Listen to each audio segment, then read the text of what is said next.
రోజు ఇక్కడ పీఠానికొస్తే అసలు వీళ్ళు జల్లే సల్లుడకి మీ కండ్లు, ముక్కు అన్నీ మూసుకుపోతాయి. రావాలి తప్పకుండా ఇటువంటి ఉత్సవాల్లో ఫ్రీగా మీకు ఇప్పుడు చూడండి తిరుపతికెళ్తాం. బ్రహ్మోత్సవాలలో మనం పాల్గొంటాం. అక్కడ ఏముంటుంది? స్వామివారిని చూసి ఆనందపడడమే.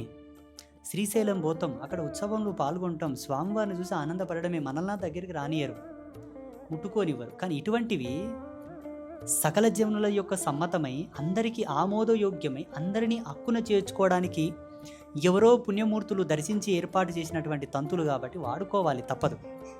అందరి అదృష్టం అది. అందరి అదృష్టం, అందరి సుకృతం. అంబాత్రయ క్షేత్రం సర్వజనుల యొక్క సమ్మతార్థమై అందరి యొక్క యోగక్షేమాలను అనుసరించే ప్రతిదీ ధర్మ సింధువుని యొక్క ధర్మాన్ని అనుసరించి, వేద ధర్మాన్ని, శాస్త్ర ధర్మాన్ని, శాస్త్ర పరిజ్ఞాన ధర్మాన్ని అనుసరించి చేస్తున్నారు కాబట్టి ప్రతి ఒక్కరూ రావాలి, ఈ ఉత్సవంలో పాల్గొనండి.